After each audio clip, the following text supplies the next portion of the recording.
எல்லாருக்கும் வணக்கம். முதல்ல நல்லா இருக்கீங்களா? எல்லாரும் ரொம்ப சந்தோஷம். லாங் கேப்புக்கு அப்புறம் உங்களை எல்லாம் பார்க்குறேன். இன்னைக்கு வந்து திருப்பார்கடல் அப்புறம் பிரசன்ன வெங்கடேச பெருமாள் போயிட்டு இன்னைக்கு காஞ்சிபுரம் வந்திருக்கேங்க. உலகளந்த பெருமாளும் காமாட்சி அம்மனையும் தரிசிக்க வந்திருக்கேன். இன்னைக்கு தான் தேர்தல் தேதி அறிவிக்க இருக்கிறாங்க 4 மணிக்கு. எனவே நிச்சயமாக தமிழ்நாட்டுக்கும் தமிழக மக்களுக்கும் நல்லது நிச்சயம் நடக்கும். எங்களுடைய கூட்டணி மகத்தான வெற்றி பெற்று 200 தொகுதிகளுக்கு மேல் வெற்றி பெற்று ஆட்சி அமைப்போம் என்பதை இந்த நேரத்தில் நான் சொல்றேங்க. அதனால இந்த தேர்தல் நிச்சயமாக ஒரு மாற்றமான ஒரு தேர்தலாக இருக்கும். தமிழ்நாட்டுக்கு நிச்சயம் நல்லது நடக்க தேசிய முற்போக்கு திராவிட கழகம் மக்களுக்கு நாங்க வந்து துணை நிற்போம் என்பதை இந்த நேரத்தில் சொல்றேன். முதல் முறையா திரைத்துறையிலிருந்து வந்து விஜய் வந்து தேர்தலை சந்திக்க இருக்கிறார். முதல் முறையாவா? புரட்சி தலைவர் ஜெயலலிதா அம்மா கேப்டன் எல்லாம் எவ்வளோ பேர் பார்த்தாச்சு. முதல் முறைன்னு சொல்லாதீங்க சரிங்களா? அதனால அவரை பத்தின கேள்வி அவரை கிட்டையும் அவங்க கட்சிக்காரங்க கிட்ட கேட்கணும். எங்க கிட்ட வந்து எங்க கட்சியை பத்தி எங்க கூட்டணியை பத்தி கேளுங்க, நான் பதில் சொல்றேன். ஆமாங்க ஆமாங்க. அத நீங்க விஜய் வரும்போது விஜய்கிட்ட கேளுங்க. எனக்கு எப்படி தெரியும்? அவர் எங்கேயோ இருக்காரு, நான் எங்கேயோ இருக்கேன். இந்த கேள்வி என்கிட்ட கேட்டா எப்படி புரியுதுங்களா? தாவேகா கிட்ட இல்ல விஜய்கிட்ட கேளுங்க.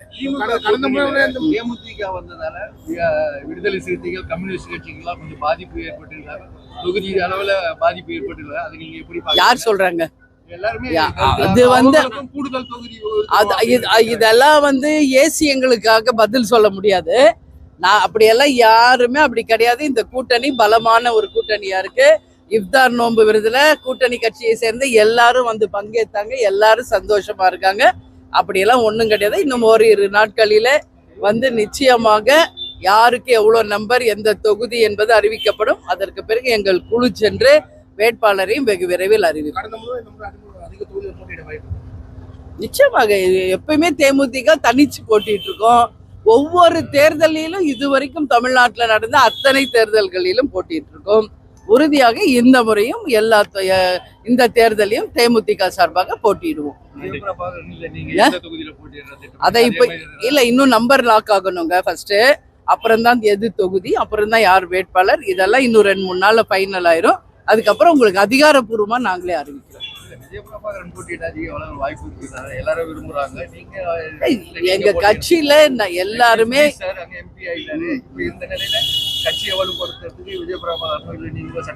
இல்ல, எங்க நிர்வாகிகள் தொண்டர்கள் எல்லாருமே அதை விரும்புறாங்க. நான் போட்டியிடணும், விஜய் பிரபாகர் போட்டியிடணும், எல்லார் கருத்தும் அது இருக்குங்க. அதனால பொறுத்து இருங்க, பாருங்க எங்களுக்கு எத்தனை தொகுதி கிடைக்குது, எந்த தொகுதி கிடைக்குது, நம்பர் எவ்வளவு கிடைக்குது.